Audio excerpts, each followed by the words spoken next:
आजबाट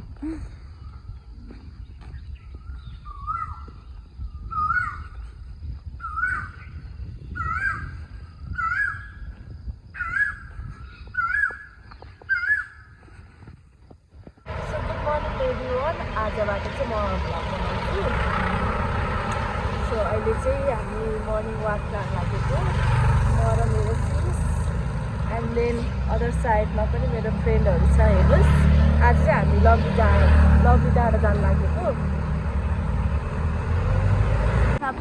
कोडियारबाट 7:30 बजे ओ my God यसरी घुमेर त्यो उसम्म आउने। ए नेक्स्ट टाइम यहाँ हेर्नु त कसैको बिहानी यहाँ आएर मुख धोएर हुन्छ।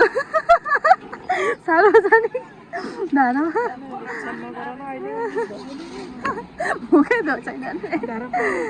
ल ठिक छ, घाम उदाएपछि धुने महारानीहरू। लभी डाँडा। सो हामी चाहिँ लभी डाँडा जान्छौँ अब चाहिँ होइन। हो अबदेखि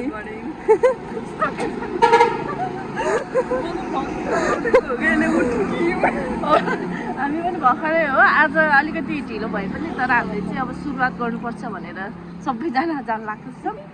ओके ओके ल सुमिना मिसको पनि यहाँ कार्यक्रम हुँदैछ सरसफाइ मुख धुने। गाइजहरु यो धारा दारी ग्याङ लिएर आइज। दारी ग्याङले हो यहाँ ठ्याक्कै देखाइदिन्छु। तर यहाँ यता हो बोर्ड राख्नु भएको छ कि त्यहाँ हो।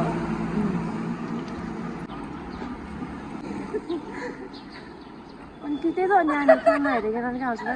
अब चाहिँ हाम्रो यहाँबाट यात्रा सुरु हुन्छ लभली डाँडा। लभली आज पहिलो दिन 4जना छ, अन्तिम दिनसम्म कतिजना हुन्छ हेरौँ है। त्यो यस्तो हो क्या गाइस, मेन जरुरत भनेको उहाँलाई अब हाम्रो हेल्थको लागि आएको होइन।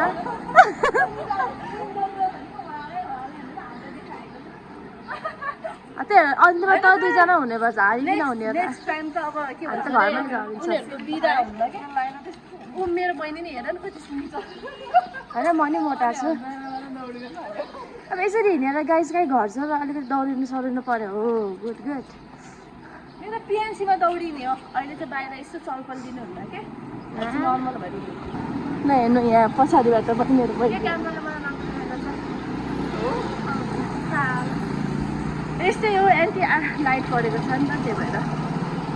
ल रनिङ सुरु भइसक्यो हाम्रो बिन्दावासिनीबाट। बहिनीहरूले सुरु गरिसकेको छ, हामी चाहिँ हिँड्दैछौँ बिस्तारै।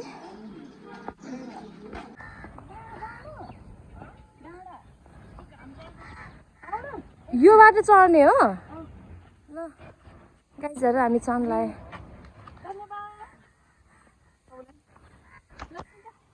Thank you.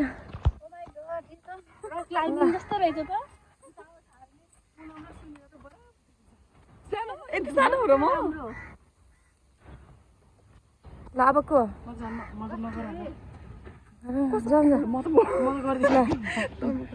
एकदम बढी ठुलो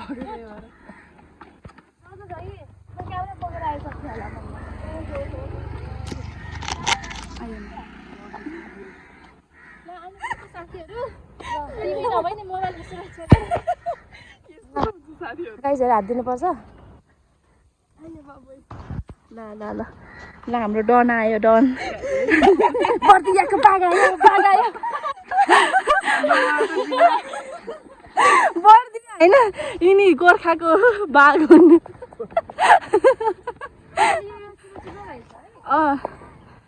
रातो माटो चिप्लो बाटो भनेको यही नै हो साथीहरू।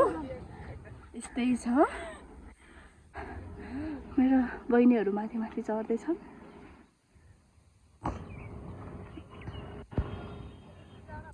लभली डाँडा हो यो चाहिँ पोखराको। यहाँबाट चाहिँ भ्यू देखिन्छ पोखराको। सो अब चाहिँ मैले एक्सर्साइजहरू चाहिँ दुब्लाउने घटाउने या भनौँ न फिट स्लिम त्यस्तो होइन, त्यो पनि हो। तर अब मेरो मेन फोकस चाहिँ कसरी हुन्छ आफूलाई स्वस्थ राख्ने भन्ने मेरो उद्देश्य रहेको छ। त्यही कारणले ओह यहाँ अङ्गेरी पनि रहेछ। यो अङ्गेरी हो। यो खाएपछि मुख कालो हुन्छ। ओ माई गड, झिङ्गा हेर्नु, यस्तो झिङ्गा भएपछि यस्तो खान मन लाउँछ त। लाउन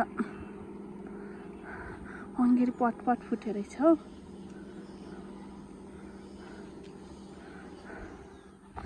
नखाए पनि यस्तो यस्तो गरौँ न, कलर कस्तो मिठो रङ आउँछ यसको चाहिँ, पर्पल ब्लू। ओके,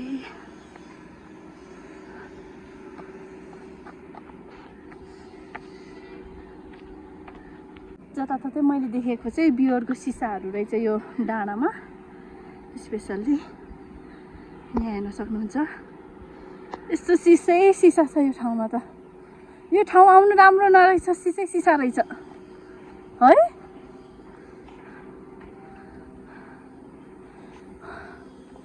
ओके, अब हामी चाहिँ एकछिन रेस्ट गरेर चाहिँ ब्याक हुन्छौँ घर।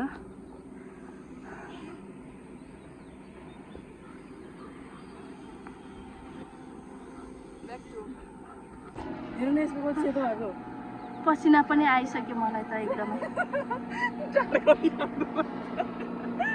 उहाँहरूको चाहिँ आफ्नै आफ्नै कुरा छ है। अब चाहिँ हामी एकछिन अलिअलि शरीर तन्काएर जानेछौँ, तर मलाई चाहिँ यो ठाउँ त्यति राम्रो लागेन। यस्तो सिसै सिसा छ, अलिकति रिक्स भनौँ न। एकछिन यस्तो आनन्दले बसौँ भन्ने पनि छैन। बोतलै बोतल बियरको पुरै यस्तो फुटाल्ने अनि उ गर्ने। त्यही बाटो चाहिँ भएन क्या है।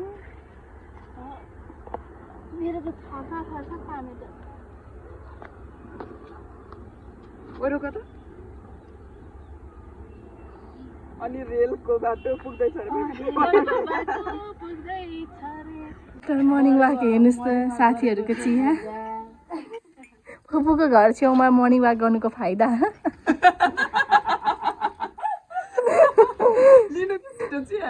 सो हो, मेरो हातबाट चिया घोप्टियो। अब चाहिँ सफा गर्नु पर्यो। चिया घोप्टाउने मान्छे ओके, ठिक छ।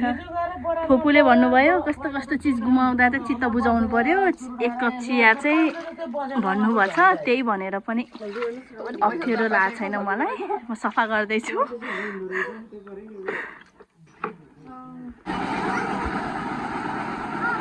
सो हामी चाहिँ भैरवटोल हुँदै फर्केका छौँ।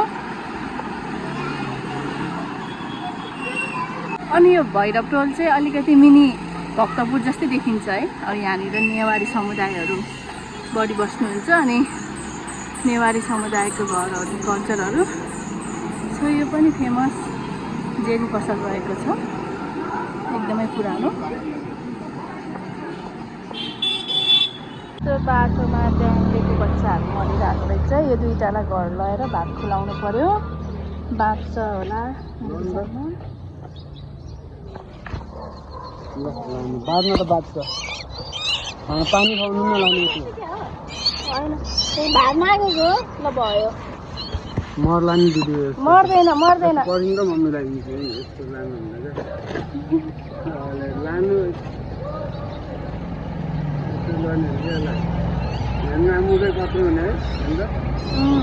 खाना मागेको भनेको त्यस्तै चरा हो ड्याङ्ग्रे।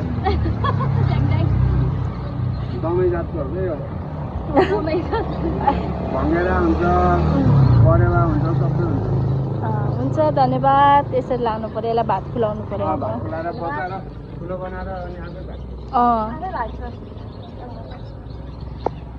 ठिक छ ठिक छ।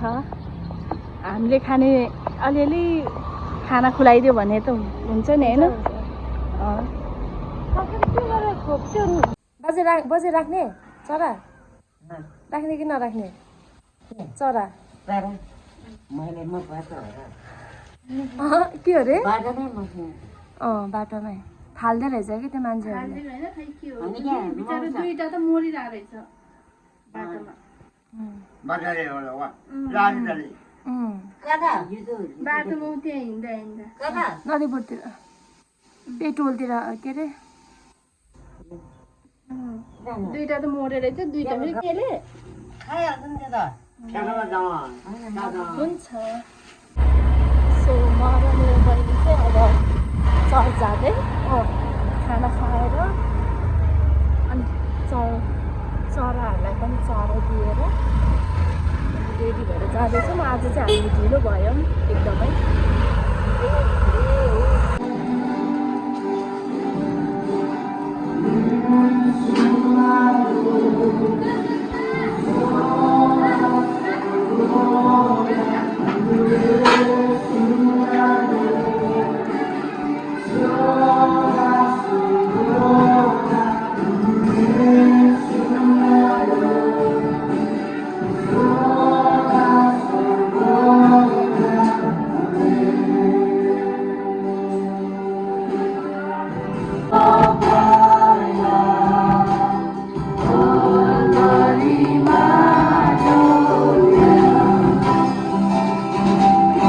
भर्खर म चाहिँ चर्चबाट आएको। सो मलाई त एकदम गर्मी भइरहेको थियो अनि यो काँचो आएको थियो क्या खाँदैछु। यस्तो गर्मीको बेला चट्ट पिरो अमिलो अमिलो होइन त्यस्तो साह्रै किटिक्क अमिलो पनि छैन, मजाको अमिलो कि मिठो माइल्ड हुन्छ नि माइल्ड।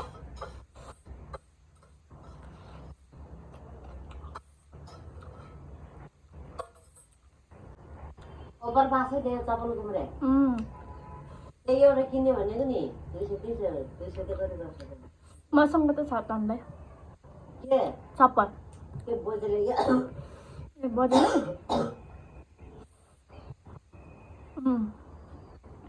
हेलो, अहिले चाहिँ म लेक साइडतिर छु।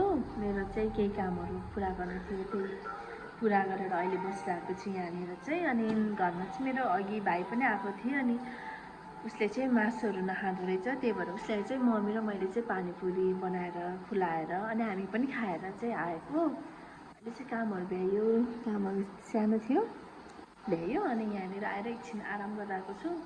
बाहिर चाहिँ यहाँ पानी परिरहेको छ अझै पनि, त्यही अब पानी बिदा भएपछि चाहिँ जाने हो। अझै चाहिँ एकछिनै रहेको छ। अब घर जान्छु, घर गएर फेरि अब खानासाना पकाउने हुन्छ कि अब के कसो हुन्छ अनि त्यही हो, खानासाना खाएर फेरि आराम गर्ने। अनि यसरी नै मेरो आजको शनिबारको दिन पुरा हुन्छ। आज चाहिँ साँच्चै भोज पनि थियो चर्चमा, रमाइलो भन्दा नि एकदमै स्पिरिचुअली रूपमा एकदमै रिलिफ फिल भयो। एकदमै हुन्छ नि त्यो रिन्यू जस्तो कि रिफ्रेस त्यस्तो नै भयो। पानी बिदा नभइन्जेलसम्म चाहिँ म चाहिँ यहाँनिर एकछिन बस्नेछु अनि त्यसपछि चाहिँ जानेछु केही समय। म त यस्तो हिउँले खाइदिएको छ कि मेरो अनुहार, त्यही भएर म कस्तो डल देखेको कि एकदमै। तर 2-4 हप्तामा चाहिँ यो मेरो स्किनको आफ्नै टोन फेरि फर्केर आउँछ। काली त म काली नै छु, तर यति भाती चाहिँ छैन कि।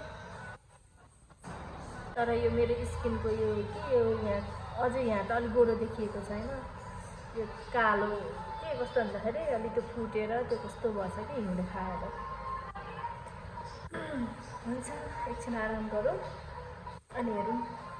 छन त मसँग रेनकोट छ तर अलि बेसरी परेको छ पानी चाहिँ, यहाँ आवाजमा आए पनि। एकछिन वेट गरौँ। र आज आइतबार अनि बिहानै हाम्रो बाजेले बारीबाट निगालो ल्याउनु भएर यसरी चराको लागि गुड घर बनाउँदै हुनुहुन्छ। त्यो बेलुका चाहिँ पानी यति ठुलो पऱ्यो कि म केही समय त्यही नै अड्किएँ। अनि त्यसपछि 1-2 घन्टा भाउजूसँग कुरा गरेँ अनि उतै सिमपानीतिर अनि कुरा गरेर अनि बेलुका घर आएँ, खाना खाएँ अनि सुतेँ होइन।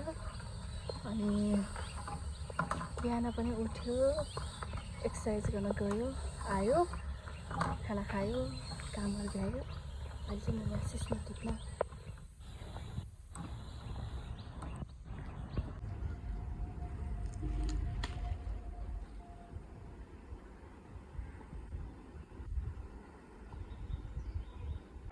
मैले चाहिँ सिस्नु टिपेर लिएर आएँ अनि एकछिन घरमा आराम गरेँ र अहिले चाहिँ म यहाँ सिस्नु पकाउँदैछु मजाले अनि हाम्रो सिस्नु पाक्दैछ अनि साथमा चाहिँ हाम्रो सुमिना मिस पनि छिन् मिस म्याडम सुमिना म्याडम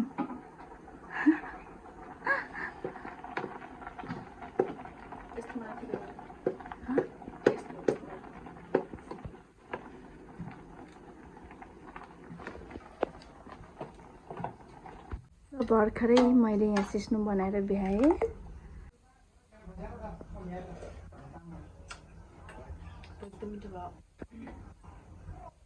यो चाहिँ सिस्नु पकाएर अहिले चाहिँ म यहाँ बाबालाई सघाउन बाबाको काममा आएको छु अनि यो चाहिँ मैले अगाडि पुगिसक्यो एक दिनमै हेर्नु हाम्रो मम्मीले बसेको होइन चरालाई माम खुलाउन लाउनु पर्छ हो मकै पाकेन हेर्न खाएर ओहो ओहो यत्रो भएको यिनीहरूलाई चिची चाहिएको के चिची यिनीहरूलाई चिची खुवाउनु पर्छ हिजो चिची खुवाइदिएको मैले कुखुराको त्यसको माउले त फटेक्राहरू त्यो किराले हरियो हरियो त्यो उसलाई निकाल्छ नि किरा लामो लामो हो त्यस्तो मुखभरि ल्याएर च्यापेर ल्याएर मुखमा हालिदिन्छ कि यिनीहरूको तर मैले हिजो कुखुराको चिची खुलाइदिएको कि यिनीहरू मासु खाने जातको भनेर उसको खाएर हेर्नु नि यहाँ कति खाएको छ ऊ त टन्नै हगेको छ नि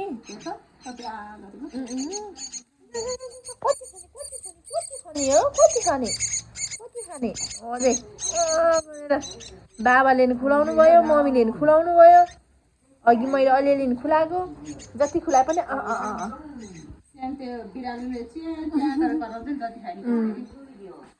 मेरो 2 दिनको भ्लग चाहिँ यही नै समाप्त भएको छ।